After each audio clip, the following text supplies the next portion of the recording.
Meu filho apareceu na minha porta com um advogado. Um homem de terno preto, portfólio debaixo do braço, aquele olhar de quem já fez aquilo 1000 vezes.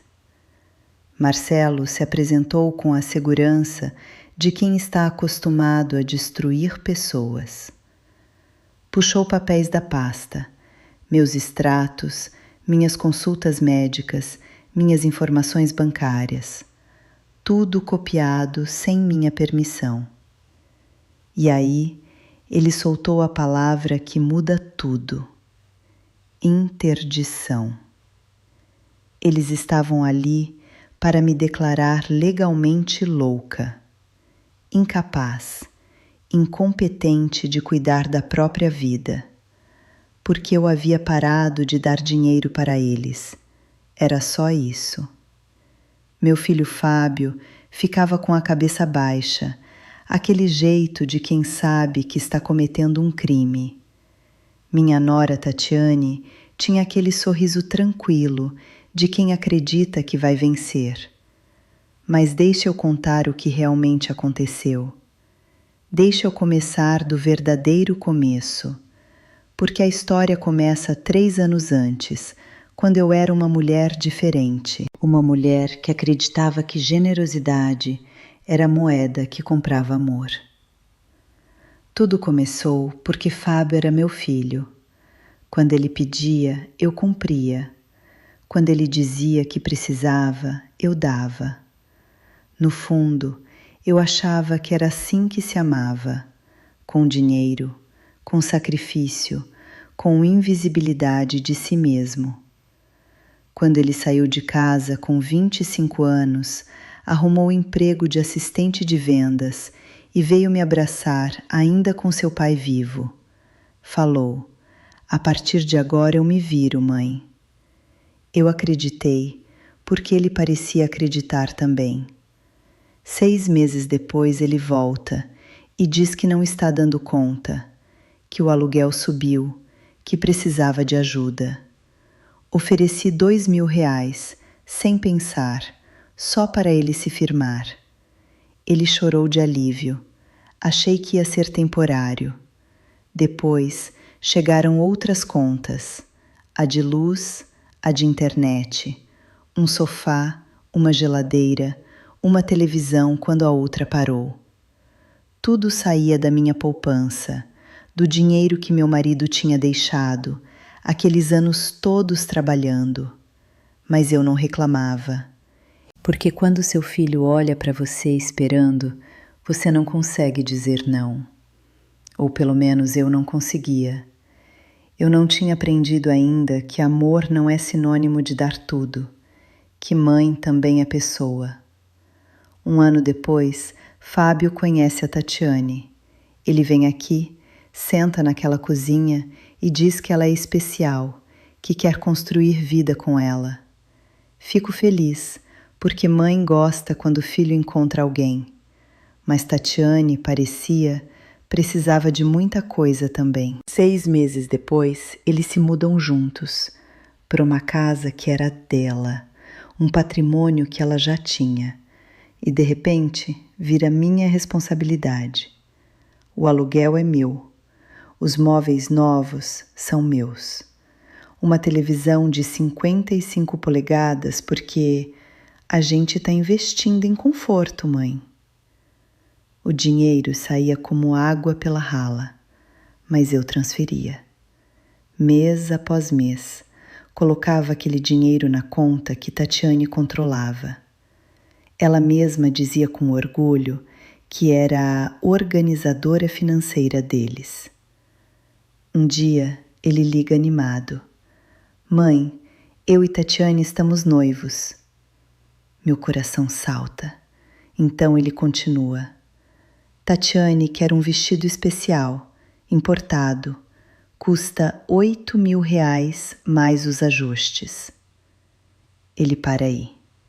Não pergunta, não pede. Para como se aquilo fosse óbvio, como se a resposta já estivesse dada. E sabe o que fiz? Transferi R$ 8.000. de uma vez. Tirei do dinheiro que vinha da aposentadoria do meu marido e transferi. Só que eu não estava lá. Não para escolha, não para nada. Ele mandou a foto do vestido depois pelo WhatsApp. Um vestido branco, realmente muito bonito. Mas eu nunca tinha entrado em nenhuma loja. Nunca vi com meus próprios olhos. Eu só tinha mandado dinheiro, transferido meu legado para ficar lindo no corpo de uma mulher que não me convidou para nada. Passes uns dias e bate na minha porta a Dona Célia, minha vizinha de 70 anos. Ela vem com bolinhos de chuva que ela mesma fez e fala: "Oi, Rose, vim trazer esses bolinhos para você. Fiquei sabendo que seu filho casou. Que notícia boa, que bênção." Eu sorrio, agradeço. Ela entra, a gente toma café, ela fala sobre bênção e vida conjugal. Ela sai, eu fecho a porta e fiquei ali, encostada na porta, em silêncio. Meu filho se casou. Meu filho, que é carne do meu corpo, que saiu de mim, que eu criei, se casou.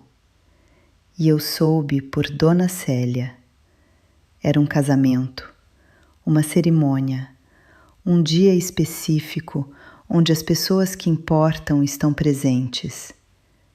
E ele não me chamou, não avisou. Conheci a data porque minha vizinha apareceu na minha cozinha com um bolinho que ela fez com as próprias mãos. Aquela noite eu não comi bem. Fiquei uma semana inteira sem ligar para ninguém, sem chamar Fábio. Continuei vivendo a minha vida como se ela fosse normal. Fiz café da manhã, lavei roupa, vi novela sem prestar atenção. Deitei na cama olhando para o teto, processando o fato de que meu próprio filho, que saiu do meu corpo, que eu ensinei a falar, que eu curei quando caía, tinha tido um dia que marca a vida e não me convidou, não pensou em mim. 7 dias completos. Aí, no 8º dia, o telefone toca. É a Tatiane. Ela liga naquele tom casual de quem está pedindo açúcar emprestado. Oi, Rosângela, tudo bem? Eu ligava só para saber se a transferência saiu hoje. Eu respiro bem fundo. A transferência não tinha saído, não. Eu tinha cancelado tudo. Cada transferência automática de 3 anos. Bloqueado, apagado, pronto. Ah, Tatiane, era isso que você queria saber? Só quer saber se o dinheiro saiu? Não está preocupada se eu estou bem? Se eu estou viva? Só quer saber onde está o dinheiro? O aluguel está atrasado, Rose. Aquela palavra Rose na boca dela, dita daquele jeito casual, como se fosse intimidade, quando não era nada disso. Pois bem, eu falei, bem devagar, bem claro, para não ficar nenhuma dúvida. Eu só ajudo pessoas especiais. E você, conforme eu tô vendo agora, pessoa especial não é. Pessoa especial cuida de quem a ama. Pessoa especial convida a mãe do seu marido para o casamento. Pessoa especial não trata a gente como caixa automático de 24 horas, num silêncio que você consegue ouvir o coração bater. Como assim? Ela tenta, rindo daquele jeito falso de quem levou um choque e está tentando fazer parecer brincadeira. Acho que fui bem clara. Acho que você entendeu perfeitamente. Que você tenha um ótimo dia. E desliguei. Fim da chamada. Pronto. Meu coração estava disparado. as mãos tremendo. Mas não era medo. Era uma coisa que eu não tinha sentido em 3 anos. Era eu mesma de volta. Era Rosângela. Era força. Era verdade. Aquele mesmo dia eu fui direto para o banco. Sérgio, o gerente, me conhece faz anos. Quando cheguei, ele veio me atender na minha cadeirinha preferida, aquela de couro de frente para o vidro. Bom, Sérgio, eu preciso cancelar todas as minhas transferências automáticas, todas mesmo. Ele abriu os arquivos, digitou, procurou. Qual transferência você quer cancelar? Todas. Todas as transferências para a conta de Fábio e Tatiane. Cada uma delas. Ele pausou, parou, virou a cadeira para mim.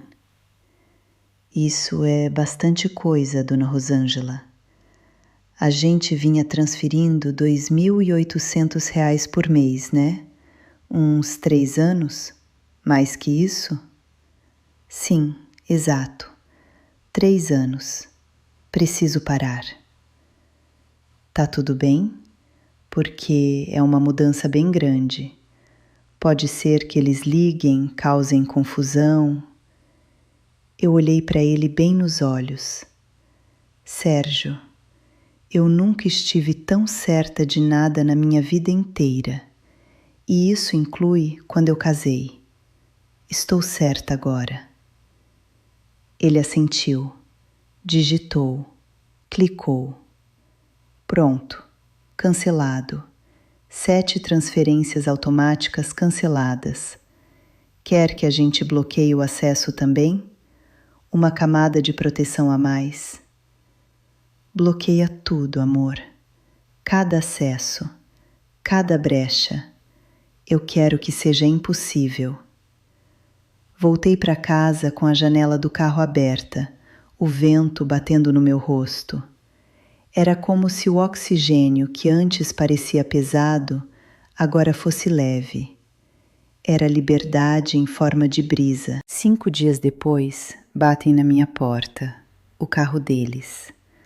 Fábio com a cabeça baixa, Tatiane com aquele jeito seguro e o homem que eu nunca tinha visto, de terno preto impecável. Deixei entrarem porque Fábio é meu filho. Sentei no sofá e Marcelo começou a abrir papéis sobre minha mesa. Meus extratos, meus documentos, informações do meu consultório médico. Dona Rosângela, minha função aqui é informá-la que sua família está muito preocupada com seu estado mental, com sua capacidade cognitiva. Estado mental, capacidade cognitiva. Senti aquelas palavras ricochetearem dentro do meu peito. Estamos preparando um pedido de interdição na vara de família. Há comportamento errático com dinheiro, possível paranoia, sinais de demência precoce, talvez. Fábio não olhava para o meu rosto, mas a Tatiane tinha um sorriso, tranquilo, confiante. A expressão de alguém que sabe como aquilo vai terminar. E quando finalmente entendi que aquilo era real, que eles realmente estavam ali para me fazer aquilo, é que ela abriu a boca. Tatiane me olhou com olhos bem calmos e falou: Rosângela, tudo que você tem vai ser nosso de qualquer jeito. A gente só está adiantando, porque você vai morrer um dia, né? Aí fica mais fácil se a gente já tiver tudo em nome da gente agora, sem perder tempo depois. Ela falou assim, tão simples, tão claro, como se estivesse falando do tempo que fazia lá fora. Peguei os papéis e fui até o lixo da cozinha. Joguei tudo ali dentro. Porta, eu falei, bem simples. Fábio levantou. Marcelo começou a falar alguma coisa legalmente. Tatiane se moveu para o corredor. Apontei para o corredor. Porta. E eles foram. Depois disso, tudo virou uma maquinaria de maldade. Porque deve ser estranho entender como você acorda um dia e descobre que sua própria família está construindo paredes sofisticadas para te derrubar. Mas eles fizeram isso rápido, muito rápido. Uma semana depois, uma assistente social aparece aqui mandada do CRAS, porque alguém fez uma denúncia anônima, dizendo que eu estava paranoica, que estava colecionando medicamentos, que tinha comportamento errático e perigoso. Deixei ela entrar. Mostrei minha casa. Mostrei meu organizador de pílulas, tudo certinho, remédio para o coração conforme prescrito. Ela viu que não havia nada de anormal, mas a denúncia já estava no sistema. O dano já tinha sido feito. Depois, apareceu uma ligação do farmacêutico, o seu Alfredo. Um homem de uns 60 anos que eu confio faz 15 anos. Mas dessa vez, a conversa foi diferente. Dona Rosângela, eu recebi uma ligação do seu filho e da sua nora, pedindo que eu constatasse alguns comportamentos seus quando você vem aqui na farmácia. Meu corpo inteiro congelou. Aí entendi a estratégia. Eles estavam tentando construir uma narrativa de que eu era instável, uma mulher louca lidando com medicamentos. Seu Alfredo era bom demais para enxergar aquele esquema. Ele acreditou. E assinou um papel que eles tinham preparado, com carimbo de farmácia e tudo. Depois vem a intimação. Vai tudo para a vara de família, uma ação de interdição, com data de julgamento.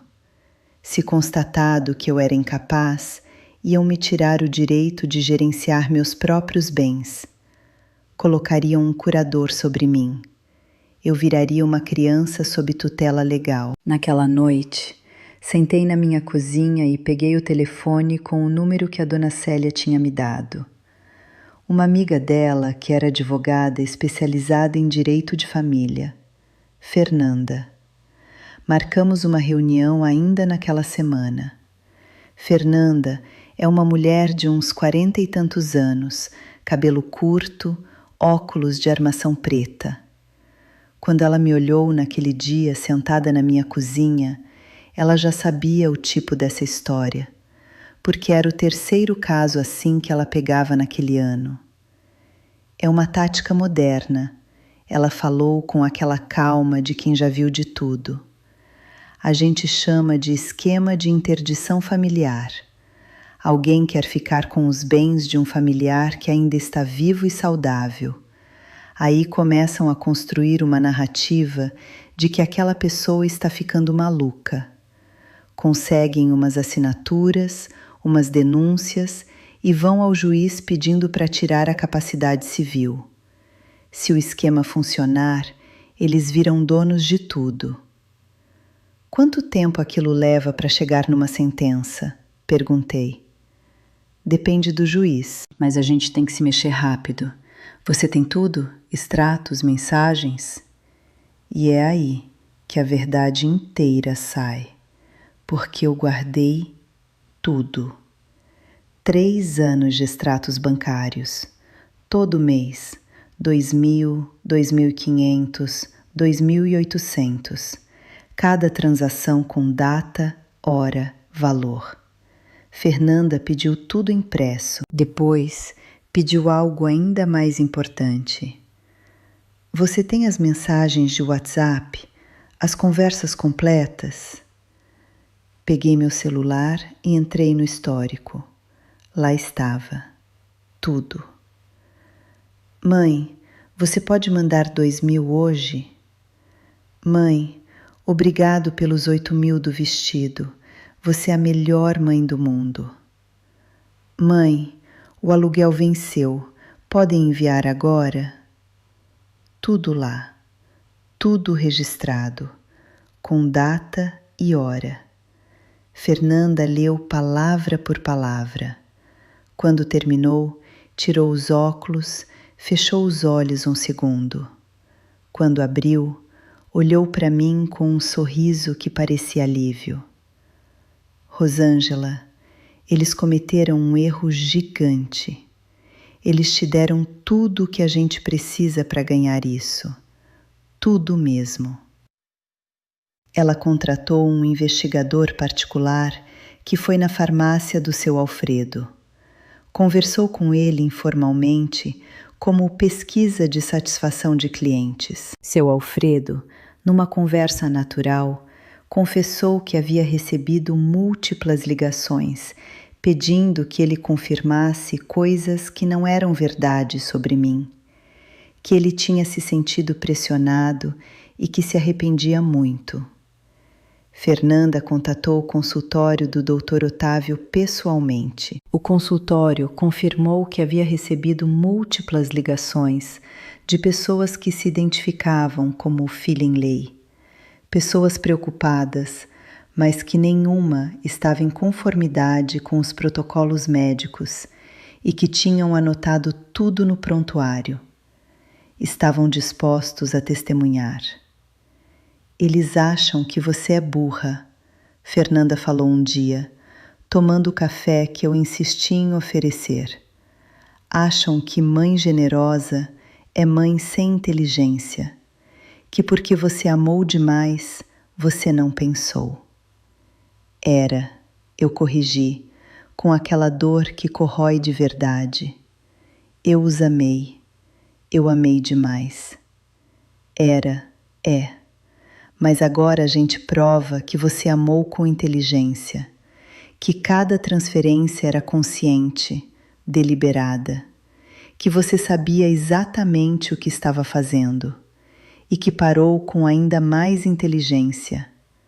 A gente prova que você é uma mulher com todas as faculdades mentais intactas, uma mulher que raciocina, que avalia, que toma decisões baseadas na realidade.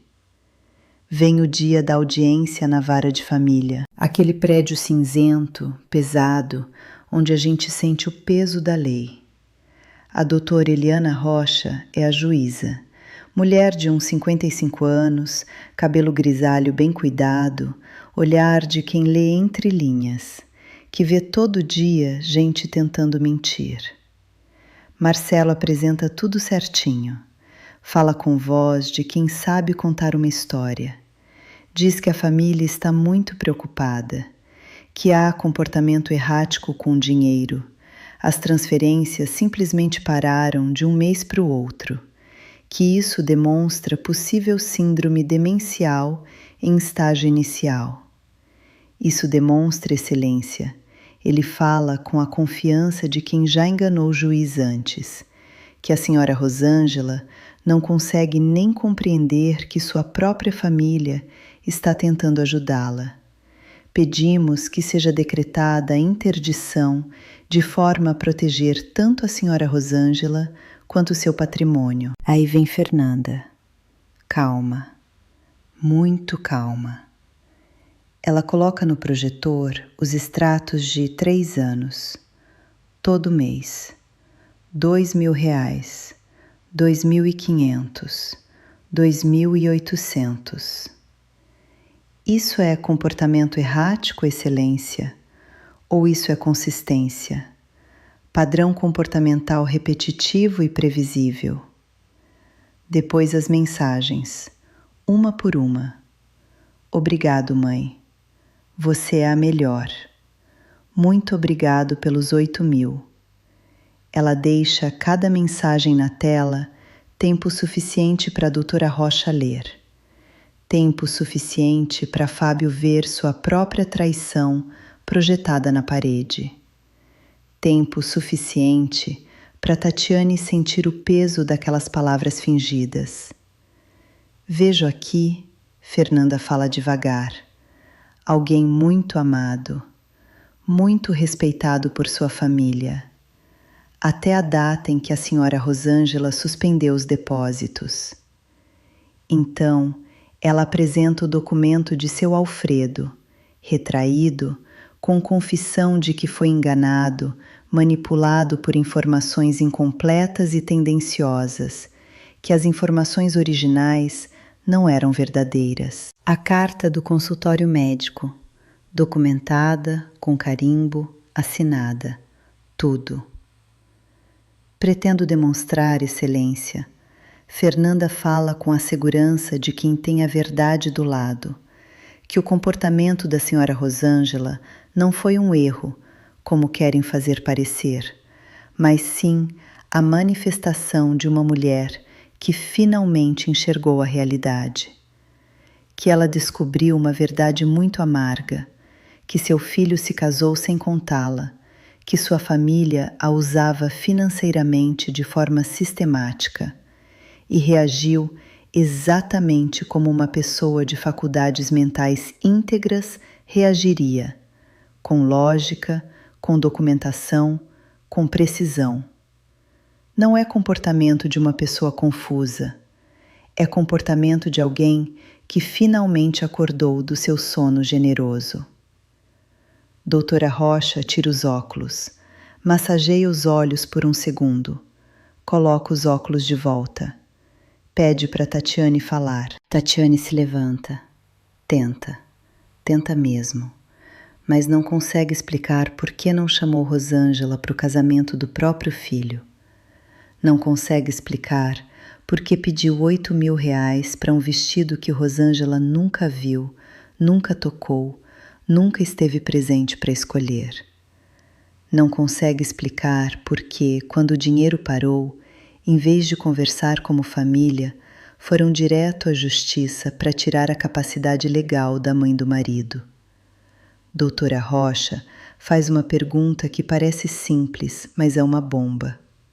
Senhora Tatiane, você ama sua sogra? Tatiane trava, pausa muito tempo. Sim, eu amo.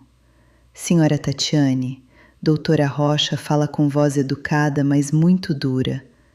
As mensagens de WhatsApp que estão aqui neste processo mostram um comportamento completamente oposto ao que você acabou de dizer. Mostram alguém que via sua sogra como um caixa eletrônico, um instrumento. Quer que eu continue lendo essas mensagens para essa sala cheia de gente? Tatiane não responde. Fica branca, pálida, aquela cor de quem percebeu que foi descoberta completamente, que não tem saída, que o jogo acabou. Doutora Rocha olha para Fábio bem direto. Ele está sentado ali, pequeno, diminuído, como se tivesse voltado à realidade finalmente. A juíza deixa o silêncio ficar pesado e então faz sua decisão em voz alta, para todo mundo ouvir. A petição é indeferida. Não há qualquer evidência legítima de incapacidade da senhora Rosângela. O que há, e está muito claro neste processo, é evidência cristalina de manipulação familiar. Fico impressionada com a desfaçatez com que alguns tentam usar o sistema judicial para prejudicar uma pessoa que os amou genuinamente, que sacrificou sua segurança financeira pela segurança deles. Existirão considerações futuras sobre possíveis ações por calúnia e por abuso do direito processual. As partes envolvidas devem estar cientes de que ações assim podem resultar em consequências legais significativas. O martelo bate, trovão em madeira. Eu nem acreditava que havia ganhado, que a verdade tinha prevalecido, que a justiça, por uma vez, tinha funcionado. Tatiane levantou de repente, não olhou para ninguém, saiu andando rápido pelo corredor de mármore, sem dizer nada. Marcelo pegou seus papéis com as mãos tremendo. Fábio ficou imóvel. No corredor, Fábio veio até mim devagar. Eu estava conversando com Fernanda, reunindo papéis, tentando respirar depois de semanas de medo. Ele aparece ali, pequeno, aquele jeito de menino que fez coisa errada e tá esperando o castigo. Mãe, eu... Ele não consegue falar. As palavras não saem. Eu olhei para ele, meu filho, a pessoa que eu amei primeiro nessa vida. 30 segundos, Fábio, eu falei, com uma calma que era dura, que era de pedra. Você tem 30 segundos. Eu tô muito arrependido, mãe, muito mesmo. Ela planejou tudo e eu fui indo, não pensei direito, deixei acontecer. Eu não queria fazer isso com você, eu não queria... Levantei a mão, não para bater, para parar. Acabou, e virei e saí.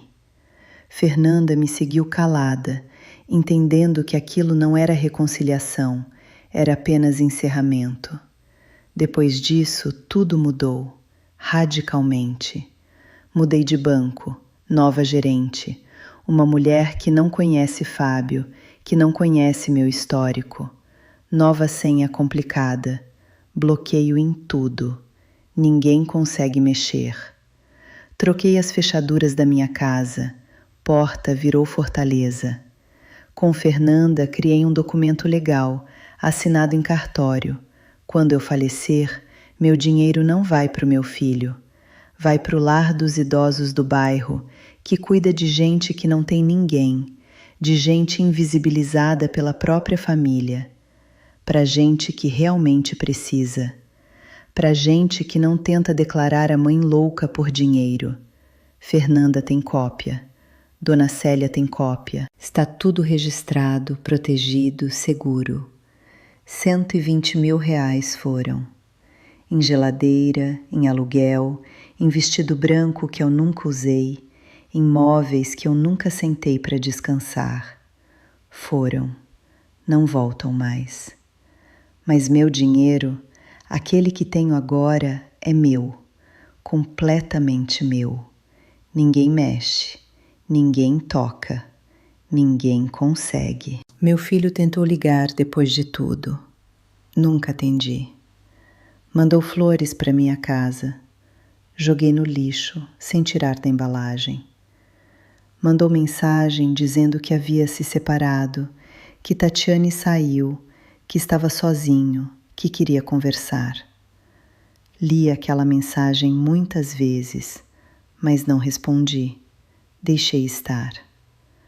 Tatiane desapareceu completamente. Separaram porque crime não cola bem com casamento. Para mim, ela está morta. Não existe mais na minha realidade. Pronto. E eu? Tô aqui.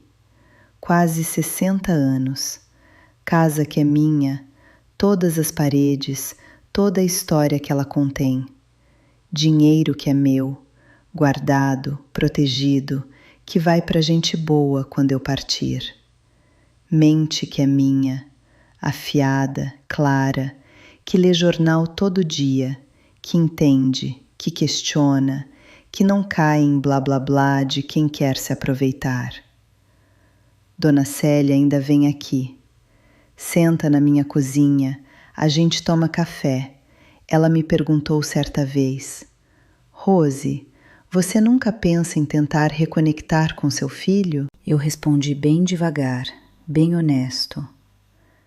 Você me avisar daquele casamento, aquilo importou mais do que tudo o que aconteceu depois. Se você não tivesse me dito, provavelmente eu nunca entenderia.